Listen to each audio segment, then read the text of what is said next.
बुझा हुआ मुनि धर्म दीप को संयम घृत से जला दिया, उपसर्गों में संघर्षों में समता धर तप घोर किया। ऐसे अनुपम उपकारों से ऋणी हो गए सभी श्रमण, शांति सागराचार्य देव को मेरा बारंबार नमन, मेरा बारंबार नमन। पंच परमेष्ठी भगवान की, द्वादशांग जिनवानी माता की, चारित्र्य चक्रवर्ती समाधि सम्राट मुनिकुल पितामह धर्म साम्राज्य नायक 20वीं शताब्दी के प्रथम आचार्य भगवान श्री शांति सागर जी मुनि महाराज की, परम पूज्य आचार्य भगवान श्री विद्यासागर जी मुनि महाराज की, दीक्षा गुरु शांत मूर्ति वात्सल्य रत्नाकर गुरुवर आचार्य भगवान श्री सन्मति सागर जी मुनि महाराज की, पूज्य आचार्य श्री वर्धमान सागर जी मुनि महाराज की, पूज्य निर्यापक श्रमण मुनिवर श्री धर्म सागर जी मुनि महाराज की, अहिंसा परमो धर्म की।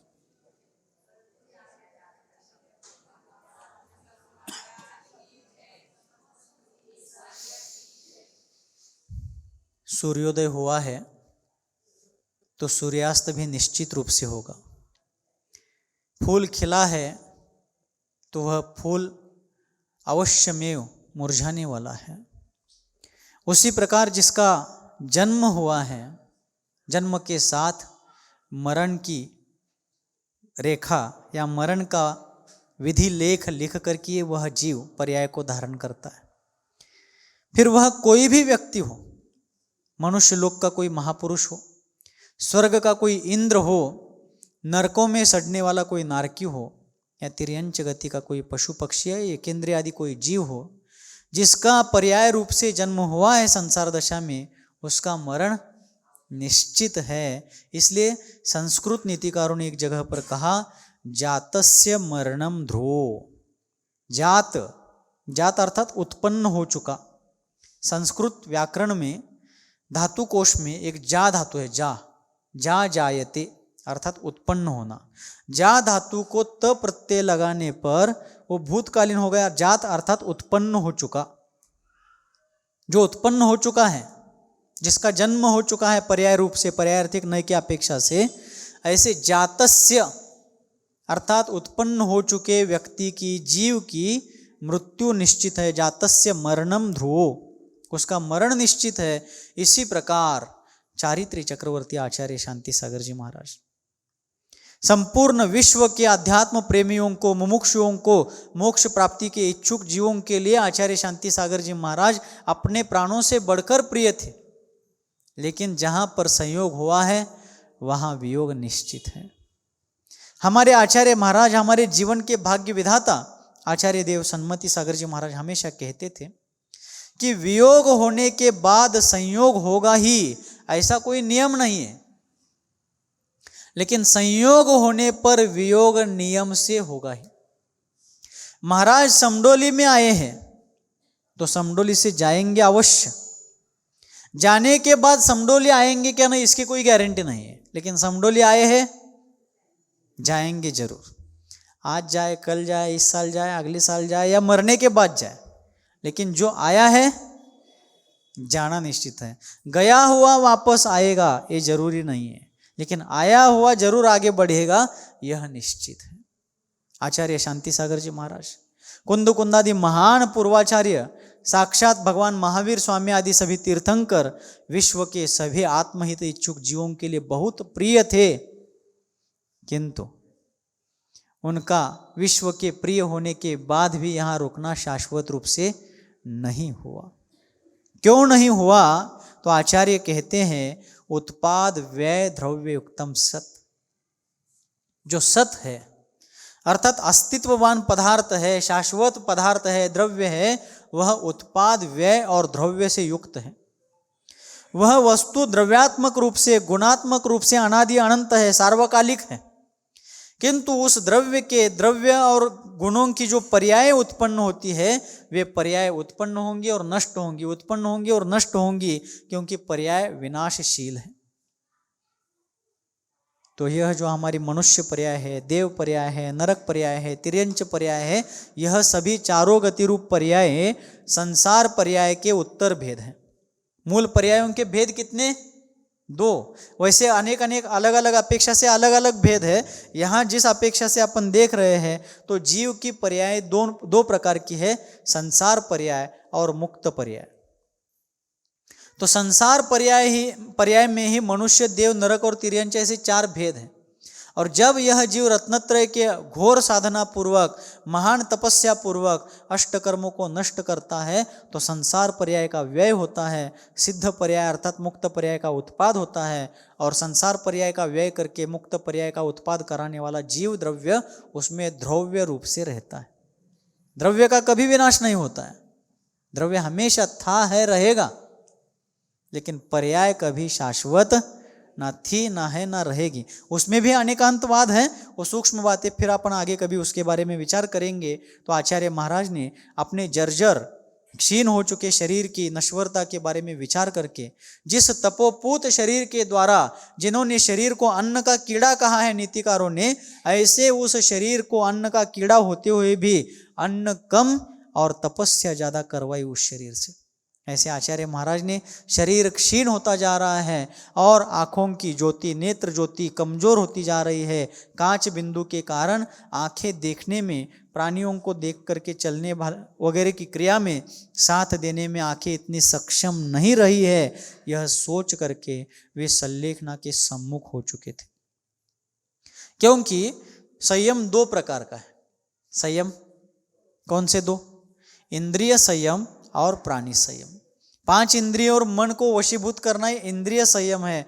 और पंचेंद्रिय जीव, एकेंद्रिय आदि पंचेंद्रिय जीव जो 6 प्रकार के हैं जाति के अपेक्षा से, एकेंद्रिय जाति, द्विइंद्रिय जाति, त्रिइंद्रिय जाति, चतुरिंद्रिय जाति, पंचेंद्रिय जाति के अपेक्षा से 5 प्रकार के जीव, और काय मार्गणा के अपेक्षा से 6 प्रकार के जीव, पृथ्वी का एक, जल का एक आदि 5 प्रकार के स्थावर जीव और एक तरस का एक जीव, ऐसे षटकाय जीवों की रक्षा करना यह है प्राणी संयम। तो उठते बैठते चलते फिरते जहाँ भी अपन को क्रिया करनी हो वहाँ के किसी भी जीव को किसी प्रकार से ठेस ना पहुँचे, इसलिए आँखों के द्वारा देखभाल करके उस स्थान का मार्जन आदि करके वहाँ उन जीवों की रक्षा करने का कार्य करना यही प्राणी संयम है। लेकिन आँखों की लोचन ज्योति कमजोर होने के कारण अब मैं प्राणी संयम का अनुष्ठान यथावत नहीं कर पाऊंगा, यह सोच करके आगम ही जिनके नेत्र है, ऐसे आगम चक्षु साहू, यह कुंद कुंद का वचन, कुंद कुंद आचार्य देव का यह वचन जिन्होंने अपने जीवन में जीवंत रूप से जिया था, ऐसे उस वचन को जागते हुए, उसको व्यवस्थित रूप से जीते हुए वे आचार्य महाराज सल्लेखना लेने के लिए प्रस्तुत होते। और फिर 1955 के चातुर्मास के लिए उनका प्रयाण होने लगता है। अंतिम विहार जीवन भर जिन्होंने 1915 ईस्वी सन से लेकर के 1955 तक 40 वर्ष निरंतर इस भारतीय वसुंधरा को अपने चरण कमलों की रज से, अपनी चरण धूलि से पवित्र किया। चरणों में शरण आए हुए हजारों अगणित लोगों को, बहुसंख्य लोगों को अपना आशीर्वाद, मार्गदर्शन, प्रेरणा आदि दे करके सन्मार्ग पर लगाया। अपने ज्ञान के उजाले में अनेक लोगों का अज्ञान रूपी अंधकार मिटाने के लिए वे महान निमित्त बने। अपने चारित्र चर्या के द्वारा बहुत से असंयमी लोगों को संयम की ओर उन्होंने बढ़ने के लिए हस्तावलंबन दिया। ऐसे महाचारित्रधर आचार्य देव शांति सागर जी महाराज विहार करते हुए कुंथलगिरी सिद्ध क्षेत्र पर जाकर पहुंचते और सल्लेखना धारण करने के लिए उन्होंने पूरा मन बना लिया। और 1955 का चातुर्मास, कब का? 1955 का 1955 का चातुर्मास उन्होंने कुंथलगिरी सिद्ध क्षेत्र पर स्थापित कर लिया सल्लेखना लेने की भावना से। अब सल्लेखना क्या है इसको थोड़ा सा समझने का अपन मौन है प्रयास करेंगे। क्यों प्रयास करना है महाराज? सल्लेखना को समझने का प्रयास क्यों करना है? क्योंकि हमें भी जीवन के अंत में सल्लेखना पूर्वक जाना है। अस्पताल में जाकर मरना नहीं है, घर में कहीं भी ऐसी वैसी स्थिति में पड़कर मरना नहीं है। कैसे मरना है उसको आगे मैं बताऊंगा। जैन शास्त्रों में हर व्यक्ति के जन्म उत्सव को मनाने का उल्लेख नहीं है। क्यों नहीं है? कारण, क्योंकि संसार के बहुसंख्य जीव जन्म लेते समय मिथ्या दृष्टि होती है। चतुर्थ काल में कोई जीव सम्यक तो पूर्वक जन्म ले सकते हैं, या भोग भूमि आदि में भी कोई क्षायिक सम्यक दृष्टि मनुष्य वहां पर जाकर के जन्म ले सकते हैं। ये कुछ अपवादात्मक नियम है। किंतु इस पंचम काल में जो कोई भी जीव इस वर्तमान मनुष्य पर्याय में जन्म लेंगे, वे सभी नियम से जन्मजात मिथ्या दृष्टि ही होंगे। Compulsory, no discount. किसी भी प्रकार की छूट के बिना जो पंचम काल में भरत ऐरावत क्षेत्र में जन्म धारण करेंगे, वे नियम से मिथ्या दृष्टि ही होंगे, चाहे वे कुंद आचार्य देव क्यों ना हो। नियम सभी के लिए। आगे जाकर के उम्र के 8 वर्ष अंतर मुहूर्त पूर्ण करने के बाद उन जीवों में सम्यक्त्व सहित चारित्र धारण करने की योग्यता आती है। वे धारण करे ना करे, उनकी भवितव्यता पुरुषार्थ, उपादान, निमित्त आदि के ऊपर अवलंबी है, डिपेंड है। किंतु 8 वर्ष अंतर मुहूर्त की उम्र तक सभी जीव नियम से मिथ्या दृष्टि ही होते हैं। तो आचार्य शांति सागर जी महाराज संलेखना लेने के लिए जो पुरुषार्थ कर रहे थे, उस संलेखना का महात्म्य शास्त्रों में ऐसा बताया गया है कि जैन परिवार में जन्म लेकर के भी सभी जीव सम्यक दृष्टि ही जन्म से होते हैं, ऐसा नहीं है। चतुर्थ काल में संभव है, पंचम काल में बिल्कुल संभव नहीं है। किंतु जन्मोत्सव नहीं मना सकते हैं, कोई बात नहीं, किंतु मरण को महामहोत्सव बना सकते हैं। मरण को ही मृत्यु महोत्सव का रूप दे सकते हैं। अन्य सभी दर्शनों में मृत्यु को दुखद माना है, किंतु एक जैन दर्शन, जैन तत्वज्ञान, जैन सिद्धांत, जैन संप्रदाय, जैन संस्कृति ऐसी है जिसमें जन्म से भी ज्यादा समाधि मरण को महत्व दिया गया है। हमारे आचार्य महाराज पूज्यपाद सन्मति सागर जी आचार्य महाराज हमेशा एक प्रेरणास्पद कुछ वचन कहते थे। जैसे विद्यार्थी की परीक्षा, वार्षिक परीक्षा में साल भर उसने क्या सीखा, क्या समझा, कितना अध्ययन किया, उसके ऊपर उसका रिजल्ट डिपेंड करता है। किसान की परीक्षा जब उसके खेत से फसल निकालने का वक्त आता है, तब उसकी परीक्षा है कि उसने खेत में कितनी मेहनत ली है। व्यापारी की परीक्षा उसके सीजन में है कि उसने सीजन में किस प्रकार व्यापार किया, कितना मुनाफा, कितना फायदा कर लिया। उसी प्रकार साधु की परीक्षा समाधि में है। क्यों? जीवन भर उसने जो साधना की है, तपस्या की है, व्रत संयम धारण किया है, रत्नत्रय को आत्मसात किया है, उस रत्नत्रय की पवित्र साधना के फलस्वरूप वह साधक जीवन के अंत में समाधि किस प्रकार साधता है, किस प्रकार उसकी संलेखना होती है, उसका महात्म्य अर्थात अंतिम परीक्षा संलेखना के प्रसंग में। तो संलेखना कहते किसे है, इसके बारे में भी थोड़ा बहुत जानने का प्रयास करते हैं, क्योंकि अपने सभी के जीवन का अंतिम लक्ष्य मौन है। सभी के जीवन का अंतिम साध्य यही होना चाहिए, संन्यसन समन्वितम मरणम। रोज आप लोग सुबह यहाँ महाराज जी के सानिध्य में भक्ति पाठ करते हैं, उसमें समाधि भक्ति में एक श्लोक आता है, गुरु मूले यति नीचिते चैत्य सिद्धांत वार्धि सद्घोषे मम भवतु जन्म जन्मनि संन्यसन समन्वितम मरणम। उस श्लोक में प्रार्थना करते हैं पूज्यपाद आचार्य देव जिनेन्द्र देव के चरणों में कि हे प्रभु, मेरा जीवन का जब अंत होगा, इस पर्याय की जब क्षति होगी, इस पर्याय का जब व्यय होगा, तो उस समय किस प्रकार के निमित्त बने, मेरा उपादान, मेरा पुरुषार्थ किस प्रकार का हो। उन्होंने कहा कि मेरा अंत जब होगा, गुरु मूले, निर्यापक आचार्य देव, उनके पाद मूल में मेरी समाधि हो। जन सामान्य कहाँ मरना चाहते हैं? रागी द्वेषी मोही लोग अपने नाते रिश्तेदारों के बीच में रह करके लड़की का मुंह देख लूं, क्योंकि उसको बहुत दूर ब्याह करके दिया है, और जब आएगी तब प्राण छोड़ूंगा, एक बार उसको मुझे देखना है। बेटा विदेश में रहता है, वो आ जाए तो मैं मरने के लिए फ्री हो जाऊं। और बहुत से सारे नाते रिश्ते के लोगों को बुला लो, मुझे एक बार आंख भर के सबको देखना है। मुझे एक बार खेत की तरफ ले चलो, खेत देख करके आऊंगा जहां जीवन भर मैंने मेहनत की है, उस खेत को मुझे देखना है एक बार। आज इस नए घर में अपन रहते हैं, लेकिन पुराने मकान में जहां मैं छोटे से बड़ा हुआ, वहां मुझे एक बार जाके आना है। बहुत सारे प्रकार के अंतरंग में एक व्यामोह भावना रख करके बहुत से गृहस्थ लोग इस प्रकार मरण को दुर्मरण बनाते हैं। किंतु पूज्यपाद आचार्य देव कहते हैं कि प्रभु, मेरा जब अंत हो तो मेरे आंखों के सामने संत हो। गुरु मूले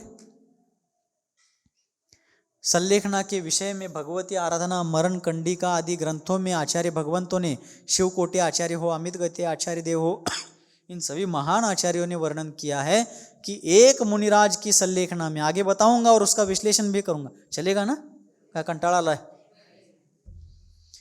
एक मुनि महाराज की सल्लेखना में कम से कम 2 मुनि महाराज तो होने चाहिए, और ज्यादा से ज्यादा 48 मुनि महाराज होने चाहिए। 48 कम से कम, ज्यादा से ज्यादा 48, 48 48। तो आचार्य महाराज जिस सल्लेखना को धारण कर रहे थे, वह सल्लेखना कैसी होनी चाहिए? गुरु मूले यति नीचिते, यति अर्थात मुनियों का समूह, चैत्य जिन बिंब का दर्शन करते हुए, सिद्धांत वार्धि सदघोषे, जैन सिद्धांत रूपी समुद्र का उद्घोष चल रहा है। वार्धि अर्थात समुद्र, जैन सिद्धांत रूपी समुद्र का उद्घोष जहां पर चल रहा है, अर्थात शास्त्र की मंगल वाचना चल रही है, जिनागम का पारायण चल रहा है, ऐसे जिन वचनों को सुनते सुनते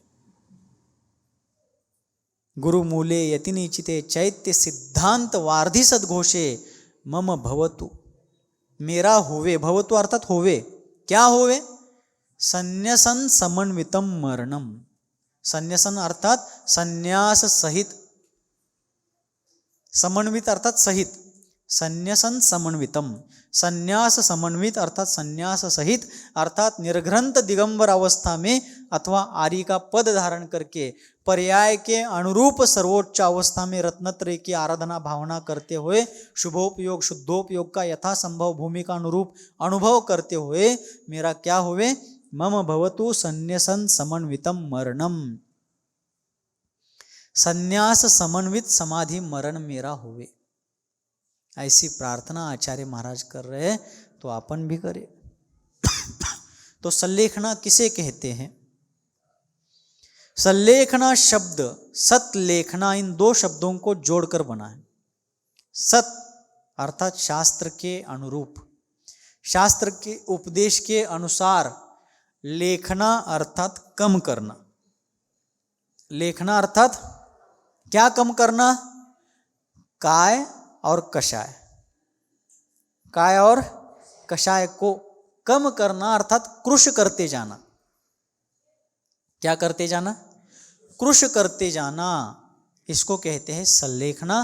तो सल्लेखना के 2 प्रकार हो गए, 2 भेद हो गए। पहली है काय सल्लेखना और दूसरी है कषाय सल्लेखना। कौन कौन से भेद हो गए? काय सल्लेखना और कषाय सल्लेखना। काय अर्थात शरीर, काय अर्थात शरीर, तो शरीर को भी सल्लेखना का अभ्यास कराना। अपन लोग जो अष्टमी चौदस आदि को उपवास करते हैं, गृहस्थ लोगों को उपवास संभव नहीं हो, अनशन संभव नहीं हो, तो वे एकाशन आदि करते हैं। तो इसका उद्देश्य क्या है? तो उसमें 2-3 उद्देश्य छिपे हुए हैं मुख्य रूप से, वैसे बहुत सारे हैं। मुख्य रूप से 2-3 उद्देश्य है।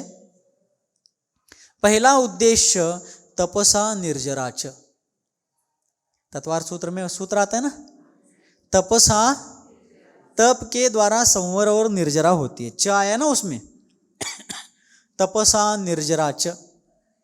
तो उपवास करना, एकाशन करना आदि एक प्रकार से तप में आ जाता है, बराबर। तो तत्काल फल क्या है? कर्मों का क्षय करना, निर्जरा करना, एक देश रूप से कर्मों का क्षय करते जाना, यह पहला फल है, पहला रिजल्ट है। दूसरा रिजल्ट है क्या? कि हमें भूख प्यास आदि सहन करके उस व्यथा वेदना को, भूख प्यास आदि के निमित्त से होने वाली पीड़ा को सहन करने का अभ्यास अपने ऊपर डालना है। क्यों?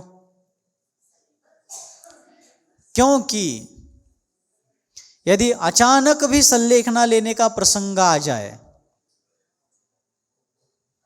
कोई असाध्य रोग के कारण, किसी अपघात के कारण, किसी प्राणघाती उपसर्ग आदि के कारण, घोर परिसह उपसर्ग आदि के निमित्त से या और भी अनेकों निमित्तों के कारण यदि तत्काल संलेखना लेने का प्रसंग आ जाए तो भूख प्यास सहने का अभ्यास होने के कारण संलेखना लेने के बाद रोटी दो, पानी दो, अन्न दो, जल दो, ऐसी आकुल व्याकुलता ना हो, पहले से ही हमारे शरीर में कष्ट सहिष्णुता होनी चाहिए।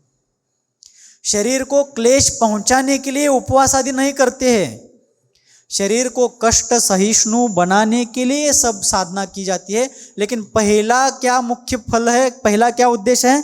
तपसा निर्जराच, कर्मों का संवर निर्जरा करना पहला एक अपेक्षित फल है।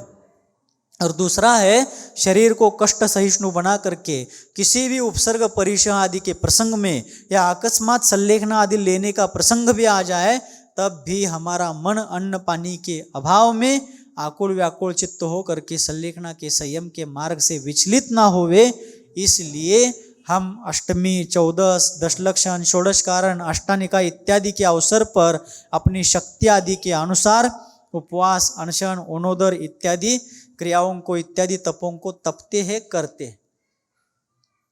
बराबर। तो इस प्रकार शरीर को कृश करना या शरीर के प्रति जो अन्न की आसक्ति है उस अन्न पान को कम करके, नियंत्रित करके या उसको अल्प आहार आदि के माध्यम से सहिष्णु बनाना और शरीर को कृश करना एक काय संलेखना है।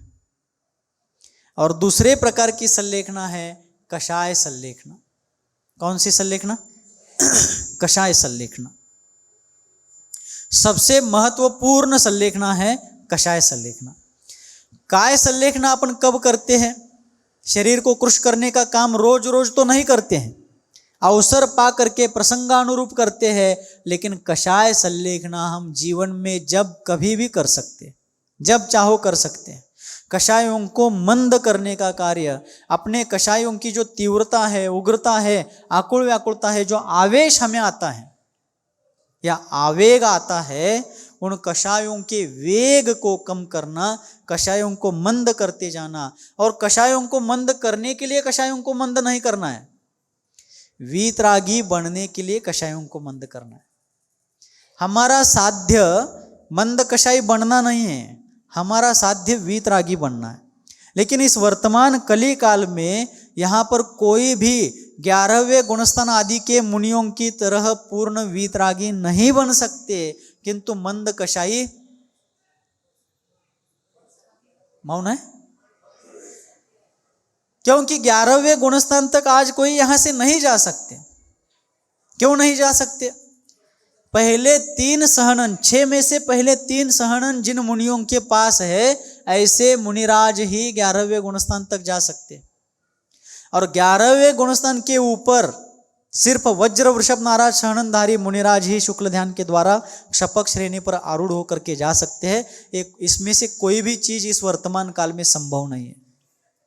इसलिए उन यथाख्यात चारित्रधारी, उपेक्षा संयम के अधिष्ठाता और वीतरागता के आधारभूत ऐसे उन मुनियों के जैसे हम आज पूर्ण वीतरागी नहीं हो सकते, लेकिन उसकी ओर कदम तो जरूर बढ़ा सकते हैं।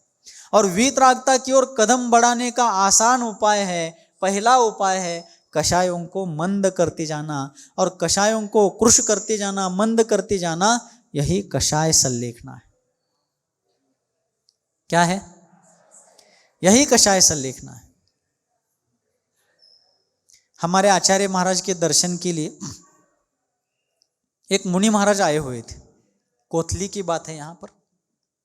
और स्वाध्याय चल रहा था और स्वाध्याय में योगा योग से उस समय कषायों की चर्चा आ गई कि कषाय किस प्रकार जीव का घात करते हैं, जीव को कष्ट पहुंचाते हैं, एक क्रोधादि भाव किस प्रकार जीव को व्यथा पहुंचाते हैं, इसकी चर्चा चल रही थी। तब आचार्य महाराज का उपदेश हम सभी शिष्यों के लिए हो रहा था कि कषायों को जितना कर सकते हैं उतना मंद करने का प्रयास अपन सभी लोग करें। यह उनकी पवित्र प्रेरणा और आज्ञा उपदेश था। उस समय दर्शन के लिए आए हुए उन महाराज ने कारण नहीं रहते हुए भी बीच में कहा कि महाराज मुझे कशाय करते हुए कोई भी पकड़ के दिखाए, मला कशाय करताना कोण पण धरून दाखवा. आचार्य महाराज बोले यही तो कशाय है. आचार्य श्री क्या बोले, यही तो कशाय. आप जो चैलेंज कर रहे हैं ना, ये चैलेंज करना जो आपका अहंकार दिखा रहा है ना, मुझे कशाय करते हुए कोई भी पकड़ के दिखाए, ये जो आप चैलेंज कर रहे हैं, चैलेंज ही तो आपका मान कशाय. और क्या पकड़ना है आपको, आप खुद पकड़ में आ गए हैं बोले. तो कषायों को मंद करना यह कषाय संलेखना है. काय संलेखना तो कोई भी कर सकता है. ज़्यादा उम्र हो गई, इच्छा होते हुए भी अन्न नहीं जा रहा है, पचन नहीं हो रहा है, तो शरीर अपने आप कृश हो जाता है, उसमें ज़्यादा कुछ नहीं है. कषायों को मंद करना, क्रोधादि कषायों को नियंत्रित करना और उन कषायों के वेग को, आवेग को निर्वेग में बदलना, संवेग में बदलना, यही संलेखना की प्राथमिक प्रक्रिया है. तो अपन सभी लोग इस प्रक्रिया को करें. अपन सभी कह रहा हूं मैं, आप सभी, मुझे भी तो करना. तो काय संलेखना और कषाय संलेखना, इस संलेखना के सामान्य अपेक्षा से प्राथमिक 2 भेद हो गए. और आगे जाकर के मरण के वैसे 3 भेद बताए संलेखना की अपेक्षा से. एक अपेक्षा से 17 प्रकार का मरण भी भगवती आराधना में बताया और एक अपेक्षा से 5 प्रकार का मरण भी बताया. अलग अलग दृष्टिकोणों से बताया हुआ है. वासुपूज्य भगवान कितने क्रमांक के तीर्थंकर है बताइए. मैं कहता हूं पहले क्रमांक के. मैं बोल रहा हूं ना आपको, पहले क्रमांक के तीर्थंकर वासुपूज्य भगवान है. आप कह रहे 12वें, मैं कह रहा हूं पहला. अब कैसे करें, मैं कहता हूं पहले ही है. 24 तीर्थंकरों की अपेक्षा से पहले नहीं, 5 बाल यतियों में पहले क्रमांक के. अब बताओ कौन सी समस्या है, क्या दिक्कत है? कछु दिक्कत नहीं है, नोनो होता है. हा? इसी प्रकार अलग अलग अपेक्षाओं से, अलग अलग दृष्टिकोणों से आचार्यों ने मरण के 17 प्रकार भी बताए. एक अपेक्षा से 3 प्रकार वो संलेखना के अंतर्गत आते हैं और एक अपेक्षा से 5 प्रकार के मरण के भेद भी बताए उन्होंने. तो अपन 17 भेदों की ओर अभी नहीं जाकर के, जो हमें जिससे बचना है और जिसकी ओर बढ़ना है और जिसे साध्य करना है, उसी को देखेंगे. असल में चरित्र तो आचार्य शांति सागर जी महाराज का अपन सुन रहे हैं. अपन सुन रहे हैं, क्या आप सुन रहे हैं? मैं भी सुन ही रहा हूं. हम सभी के लिए वह एक दीपस्तंभ है, वह एक रत्न दीप है. तो ऐसे जो 5 प्रकार के मरण है, भले उनके जीवन चरित्र की ही चर्चा चल रही है. 5 मरणों की चर्चा क्यों? क्योंकि वे संलेखना लेने के लिए जा रहे हैं. और हमें भी उन्होंने जो संलेखना साधी है, हमारे लिए भी वो उनका मरण आदर्शवत है. हमें भी अपने जीवन के अंत में उस मरण को साधना है, इसलिए उसकी चर्चा कर रहे हैं. ऐसा कैसा महात्म्य है उस संलेखना का कि जिसको उन आचार्य महाराज ने, उनके पूर्ववर्ती भी हजारों लाखों मुनियों ने, आचार्यों ने उस समाधि मरण को अपने जीवन में ग्रहण किया, साध्य किया. ऐसा क्या है वह संलेखना का स्वरूप? तो मरण के 5 भेद आचार्यों ने बताए. पहला है बाल बाल मरण. पहला भेद कौन सा? बाल बाल मरण. मिथ्या दृष्टि जीव का, प्रथम गुणस्थानवर्ती जीव का जो मरण होता है उसे बाल बाल मरण कहते हैं. फिर बाल बाल क्यों कहा? 2 बार बाल बाल कहा ना. बाल बाल शब्द 2 बार आया है. तो बाल शब्द 2 बार आने का कारण यह है, बाल यानी जो सम्यक्त्व से भी च्युत है और चारित्र से भी च्युत है, इसलिए बाल बाल. अपन छोटे बच्चे होते हैं ना, उनको क्या कहते हैं? अभी बाल है.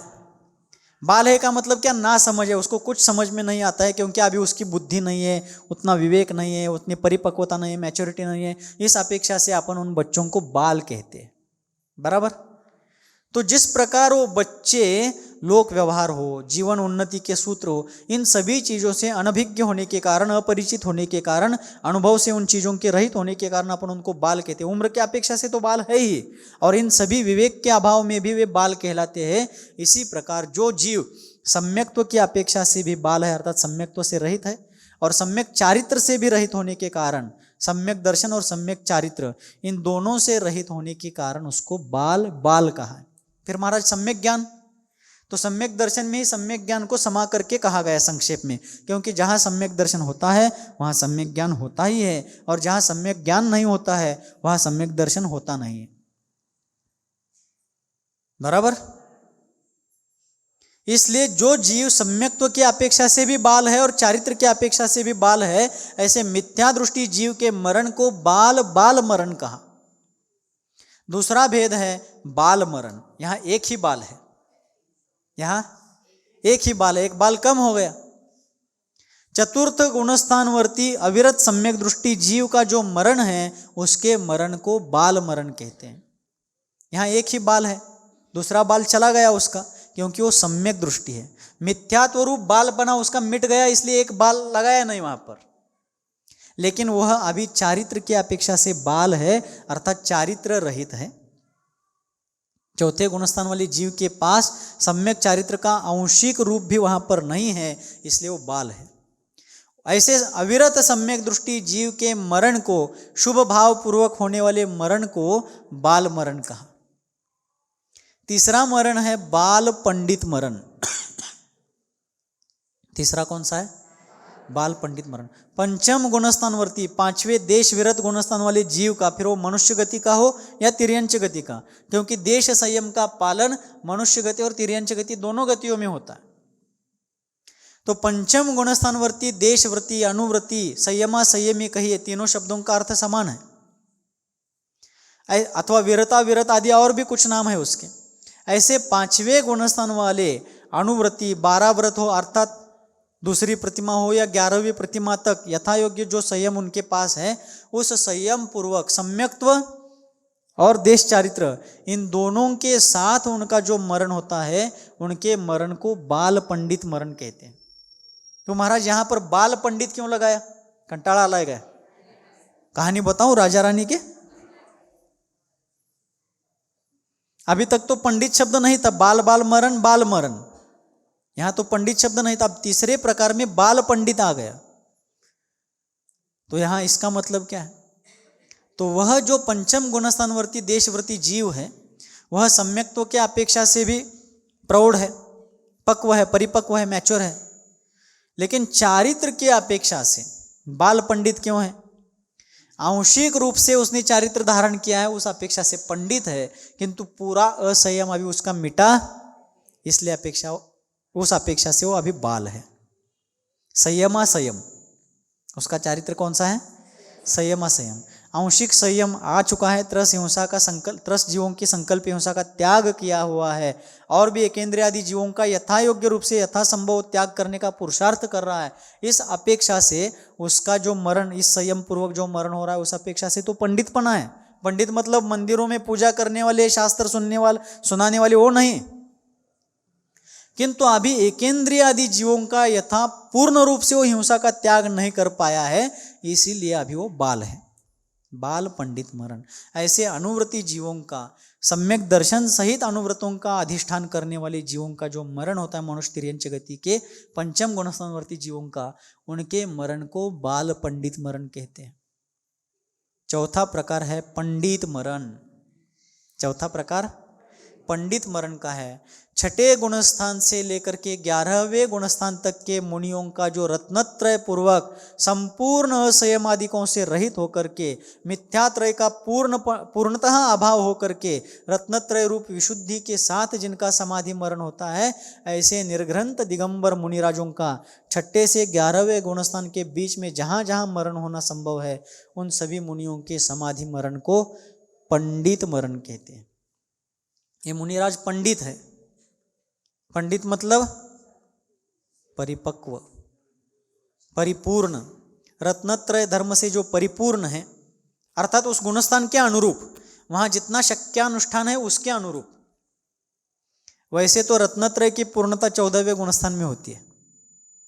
सूक्ष्म अपेक्षा से देखा जाए तो 14वें गुणस्थान के अंतिम समय में अयोग केवली भगवान के ही चारित्र की शैलेश अवस्था की पूर्णता वहां पर होती है। योगों का पूर्ण अभाव होने के बाद ही उनके रत्नत्रय की पूर्णता होती है। ऐसा एक सूक्ष्म अपेक्षा से कथन किया है आचार्यों ने। कहानी सांगू का। तो आचार्य कहते हैं कि छठे से 11वें गुणस्थान वाले मुनियों का जो मरण होता है, समाधि मरण होता है रत्नत्रय पूर्वक, उनके मरण को पंडित मरण कहते हैं। और 14वें गुणस्थान वाले केवली भगवान जो है, अयोग केवली भगवान, वे चतुर्थ शुक्ल ध्यान के द्वारा बचे हुए समस्त आघाती कर्मों की 85 प्रकृतियों को उपांत्य समय में 72 प्रकृतियां और अंतिम समय में 13 प्रकृतियां, ऐसे 85 प्रकृतियों का 85 प्रकृतियों का जब क्षय करते हैं और निर्वाण दशा को प्राप्त होते हैं, मोक्ष दशा को प्राप्त होते हैं, तो उनके मरण को पंडित मरण कहते हैं। असल में केवली भगवान का मरण नहीं होता है, निर्वाण होता है। फिर भी उसको मरण क्यों कहा? एक सामान्य अपेक्षा से। किस अपेक्षा से? आयु कर्म का क्षय होना ही मरण कहलाता है। मरण की व्याख्या, डेफिनेशन क्या बताई जैन शासन में, जैन आगम में? संसारी जीवों ने चारों गतियों में रहते हुए, जहां जहां रहते हुए जिस जिस गति की जो आयु धारण की हुई, अभी अपने मनुष्य आयु का उदय है वर्तमान में, जो ये पेड़ पौधे हैं, कीड़े मकोड़े हैं, पशु पंछी हैं, इन सबके तिर्यंच आयु का उदय है। तो जिस गति में रहते हुए जिस जीव के जिस आयु का उदय रहता है, उस आयु के उदय काल को जीवन कहते हैं। जिस समय उस आयु का उदय होता है उसको जन्म कहते हैं, और जब तक उदय रहता है तब तक जीवन कहते हैं, और जिस समय आयु का क्षय होता है उसको मरण कहते हैं। इस व्याख्या के अनुसार आचार्यों ने औपचारिक कथन किया है कि केवली भगवान जो है उनके भी 4 आघाती कर्म शेष है अभी नाम, गोत्र, वेदनीय और आयु, बराबर। तो जीवन के अंत में आयु कर्म का भी क्षय नाम, गोत्र, वेदनीय के साथ साथ होता है, तो आयु का क्षय होना ही मरण है। इस व्याख्या की अपेक्षा से केवली भगवान के निर्वाण गमन को पंडित मरण कहा गया। असल में हम और आप जैसे सामान्य संसारी जीवों का जिस प्रकार मरण होता है वैसा उनका मरण नहीं होता है, उनका तो निर्वाण होता है। और निर्वाण किसे कहते हैं? 1 तारीख के दोपहर के प्रवचन में बताया निर्वाण शब्द का अर्थ, उसका ऑपरेशन करके बताया था आपको। ढवळ्यापाशी एक कहावत जो मराठी की है, उस कहावत के साथ एक उदाहरण जोड़ करके उसका विश्लेषण करने का प्रयास किया था, बराबर। इसलिए केवली भगवान का जो है वो निर्वाण होता है, मरण नहीं होता, किंतु आयु का क्षय उनके भी हो रहा है आघाती कर्मों में।